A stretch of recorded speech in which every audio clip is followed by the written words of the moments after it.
Hello, Francesca Fox here, and I'm so happy and thankful to be working with Wiltshire Council on Ask the Athlete. They have helped and supported me achieve my dreams and goals by funding future Olympians and Paralympians, and that in doing so has enabled me to be here to talk to you today and answer your questions that you have. We have had lots and lots of questions in, and I can't wait to help and support you on your journeys now. So I have the questions here, so we'll get going with the first one. First question, what age did you start gymnastics, and how many hours a week did you train when you were my age? And that is from Ellie, age 9. I'm going to start off with what age did you start gymnastics. I started when I was 4 years old. I started off in artistic gymnastics. I was put in a little group with Yvonne Bryce, who was so enthusiastic and loving and passionate and so energetic for gymnastics. That's what geared me on to become the gymnast who I was. I went up through the groups, and when I got to age 9 I did a transition over to rhythmic gymnastics because I was a bit too flexible for artistic gymnastics. So then I met Sarah Moon up at Team Bath, and within the first hour I was put into the competition squad, and the rest is obviously history. I did regional championships, I did British championships numerous amounts of times, winning many medals domestically and internationally. I did Europeans, Worlds, Commonwealth Bronze medalist, and obviously the pinnacle of my career was London 2012. When I was 9 years old, I believe I trained 3 to 4 times a week, maybe 2 to 3 hours at a time, and obviously weekends vary because you're allowed to be in the gym a bit longer. Next question, why did you start doing gymnastics, and how many competitions have you done? And that is from Chloe, aged 8. Why did I start doing gymnastics? That is a very good question. I didn't intend to start gymnastics. I just went along and I tried it for a few months, and I fell in love with it. I loved to perform and dance anyway, and obviously given challenges in gymnastics inspired me to always do that a little bit better. So yeah, and I've always loved it, and I've loved performing in front of crowds, which I think is obviously very good in competition situations. How many competitions have you done? Oh my goodness, I'm not too sure. I'm pretty sure I'm in 3 figures. I'm not 100%. I've performed all over the world. I've competed all over the world. So I'm not sure. I know I'm definitely in 3 figures. Question 3. How did you come up with ideas for your floor routines, and do you pick the music yourself? Isabella, age 10. I look a lot on stuff that I want to work on personally, so I set myself goals in the gym where and when I can. So I try one move and I think, maybe I could do that a bit better or make it slightly harder, and that's how I keep going up like this, and that's how you get further on in competitions and get a bit better bit by bit in that. Okay, so next one, do you pick your own music yourself? I used to work with my coach in doing this. I would choose 3 pieces of music, and we would choose 1 out of 3 for obviously the routines. And I actually do that now with my gymnasts. I have a gymnastics club out here in Mallorca, and I say to them, because I like to give them the freedom of also choosing their music and having a little bit of input for their routines. So I always say choose 3, 2 or 3, it doesn't have to be 3, 2 or 3 pieces of music, and obviously work with your coach in finding the right one for you. Okay, how does it feel when you leave your country to compete elsewhere? And that's from Chloe again. Oh, it's scary, it's nervous. I was very lucky. I found out early on different techniques on coping with pressures of competition. The only thing I can say and suggest to you is, obviously I know it's nervous and I know it's scary, but nothing's changed apart from the venue and the actual country. The carpet is the same, your leotard's the same, the music's the same, your routine's the same. And get yourself in a little bubble, and that is your space, and that is where you are. So no matter where you take that, that is the only thing that you cannot change, and it's not going to change. The only things that do change are obviously the audience, the venue, the country, the judges, but just ignore that. Keep you in your bubble, and that's all you need to focus on. And that's the only bit of advice that got me through so many competitions. How many hours on average do you train a day? Okay, I used to train roughly, when I was training for Commonwealth Games, obviously, normal competition, normal training was about 3 hours a day. Leading up to Commonwealth Games was probably about 6 to 8 hours a day. Going into the Olympics was about 10 to 12 hours a day. So it just varies on whether you're just doing normal training for small competitions or normal training out of season or training for big major competitions. Okay, can you share an example of what you think is good exercises to strengthen your upper back muscles? Amelia Alvarez from Healthier Communities. Yes, I can. I will also do a video for you and I'll send that to Wiltshire Council and hopefully they can forward that on to you. There's a few nice ones where you lie on your front, your head is rested on the floor and all you use is your arms and you make the shape T, Y and then W, so you raise them off slightly to really pull these back muscles. And there's a few other ones you can do, so you can get light weights from here like this to use these muscles here, and also you can use this one, and I will send you a few more over because I'm in very small space right now because I am at home, but I will find a bigger space and send that video to you. Did you ever feel like giving up and have been encouraged to stay with it by a coach or a family member? And that's from Rosie. There's been twice. There's been twice that I've felt like giving up, but obviously I never did. My mum never pushed me. She always encouraged me. If you wanted to give up, you can give up. No one's stopping you. She never did that. But this one time she did make me go into the gym. She said, if you don't like it at the end of this session, you can give up. Obviously, I did like it. And obviously, it's very important to have a supportive coach. Especially if you're training all the time together, it's like your second family. So of course there's going to be moments where you don't like each other, and of course there's going to be moments which are very emotional and teary, but you get through it. And obviously if you speak to your coaches, be honest and open to them, they can also support you and help you through that journey.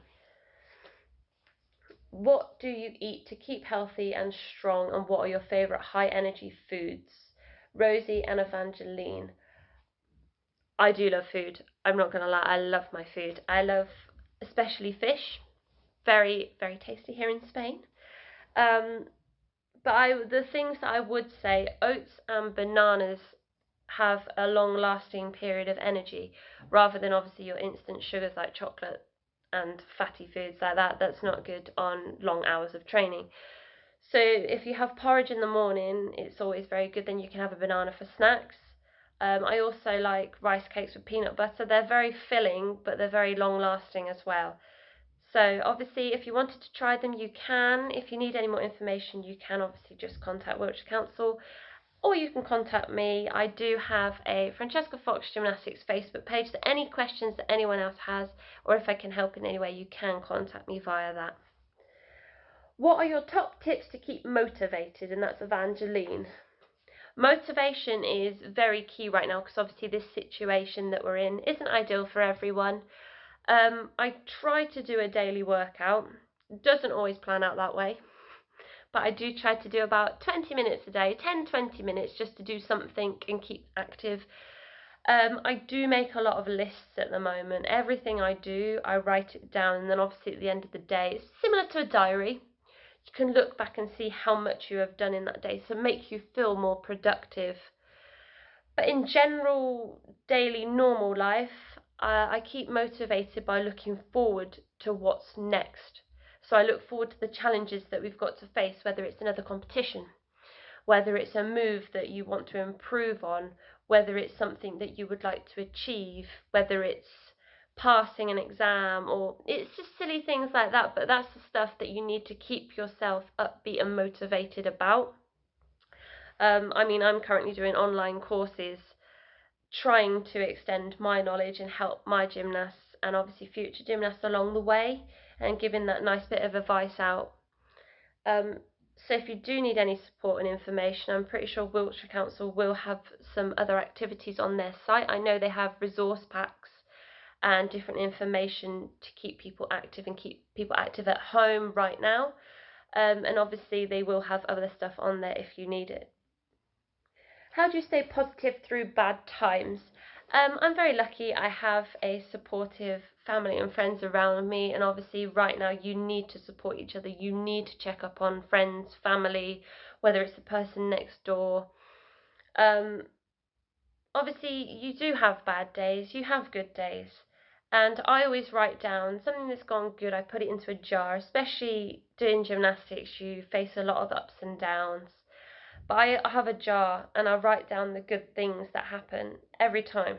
And you pop it in this jar. And when you feel you're having a down day, you pick out this one thing and read it, and then you think, oh yeah, I did that. I did that, and I'm very proud to have done that. But also, like I said before, there's an active communities website that Wiltshire Council have running right now, and it has different ideas, activities, different packages, different resources to help you get through these times, because they are uncertain times. But obviously everyone's there to support and help you. So obviously check the Wiltshire webpage out. They've got lots and lots of ideas there for you.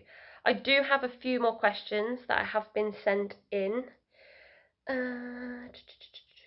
Where's the first one? What is the most tumbles you've done in one floor routine? Do you make your routines yourself? I did obviously artistic gymnastics a long time ago, but I'm pretty sure I always had 3 tumbles in my routine. Obviously that was when I was a very little, not anymore. But yes, I do make certain parts of my routine up myself. I now ask my gymnast to go away and work on different dance steps that they would like to incorporate, and I do make up majority of the routine, and if they don't like it, I do say to speak up. But I also give them a different challenge. So if they don't like the move, I tell them to go away and give me an alternative. So think of another move that could replace that move. So you could work with your coach like that as well if you wanted to. And that was from Leia, age 10. So I hope this helps. If you need anything else, obviously contact. Lastly, Joanna has asked, let's see, how many hours of training does it take to catch the ball with hands and knees, etc., also whilst moving and interacting with the team? That took many, many hours, because obviously you need to be the same time in a certain place doing something else. It is very tricky, but obviously if you love the sport and you have a dream, you'll always do it and you'll always be there, and it's to be confident. But also it is very difficult. You need to be able to get on with everyone, because it's your second family. You have to try and do it and get along together, and obviously, like I've said previous, there is ups and downs. There's times where you don't want to do it, but the end result, you don't know what it could be. So keep going, keep pushing, keep positive, and obviously be friendly and support each other. She did also ask, have you ever felt like giving up? I have answered that, but then I've just remembered another one from a previous question about competitions. I've only ever missed 2 competitions in my life out of 3-figured competitions. One was due to illness and the other was due to injury, and I've never been so heartbroken, and that was a bad moment for me, and that was a time that I felt like giving up. Obviously people do get sick, people do get injured. Be positive, be strong, keep focused. You can watch YouTube videos to get some new ideas for when you do step back into the gym. And if you are injured, there is ways around it. I remember I hurt my foot and my coach sat me on my chair and I had to do my routines from a chair. So don't worry, there's always something. Just make sure you work with your coaches, and obviously there is that support there that you can help with. Okay, next up. All of us athletes on Ask an Athlete have been given a fun challenge for you guys to try at home. Mine today is a freestanding handstand. See how long you can hold it. So I'm going to go do that now. You get ready to do yours next.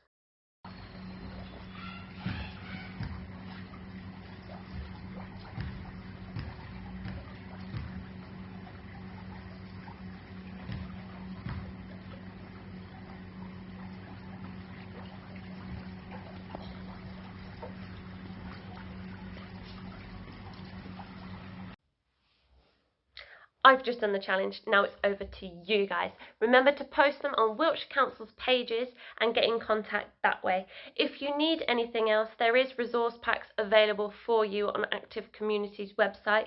If you need to find out your local gymnastics clubs, you can also do that on there. Up next is GB high jumper Tom Gale, so remember to get your questions ready and get them ready to be posted. Anything else from me, please let me know. You can contact Wiltshire Council or you can contact me via the Francesca Fox Gymnastics Facebook page. Lastly, I've enjoyed my time with you. Remember to stay active, stay safe and stay well.